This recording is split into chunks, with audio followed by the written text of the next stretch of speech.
Every year, we celebrate my lung's birthday because it's another opportunity to just celebrate life, because essentially getting the organ transplant was a second life.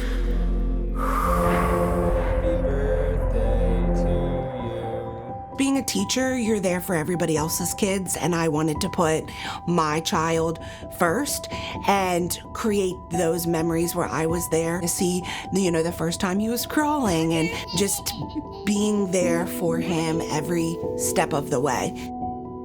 Which picture is that? Truthfully, I had no idea what was about to happen.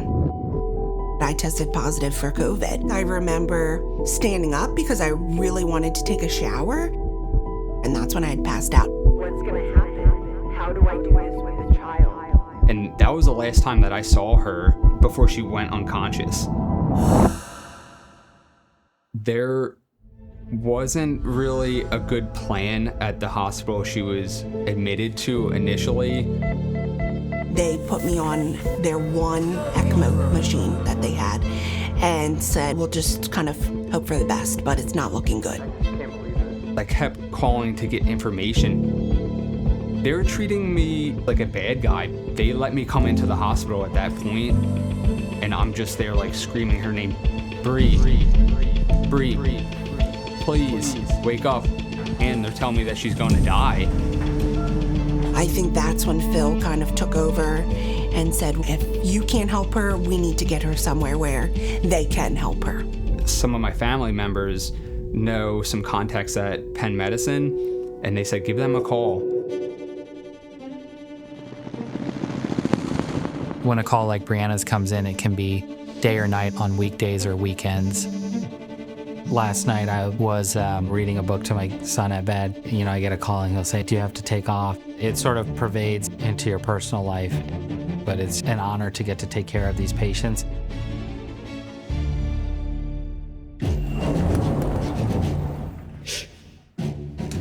They couldn't transport her by ambulance because she was too critical. It put her in high risk of not making it on that travel.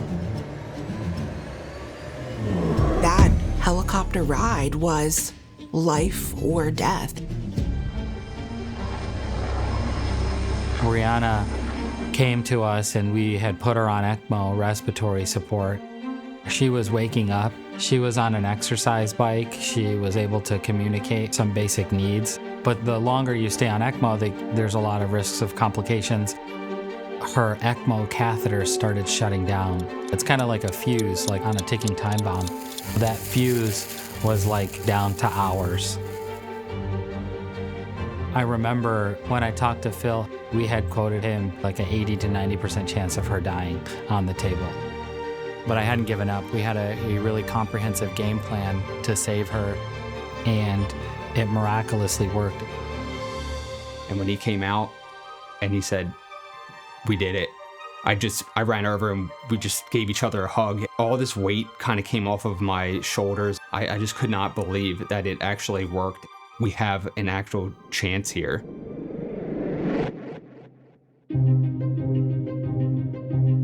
Over the course of 6 to 8 weeks, we recognized that her lungs were beyond repairable. And so we switched our strategy to try to get her lung transplantation. You don't know if you're going to get a donor. You don't know if your body's going to hold out. It's not like this is 100% going to work. This is one of the most complex operations that we do. This is like the Super Bowl of surgeries we perform.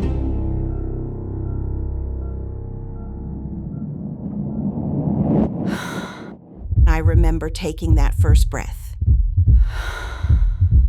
I'm not sure that I even really understood fully what I had gone through. I believe I was on the ECMO for about 90-something days. I remember feeling utterly hopeless, that I was never going to get to the point where I would feel like myself again.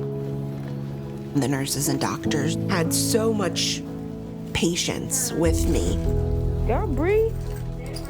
They're like, you got this. We know you're going to live a full and complete life. And just giving me a hug that felt so genuine. It felt like I really truly mattered. Like I'm here because of Penn.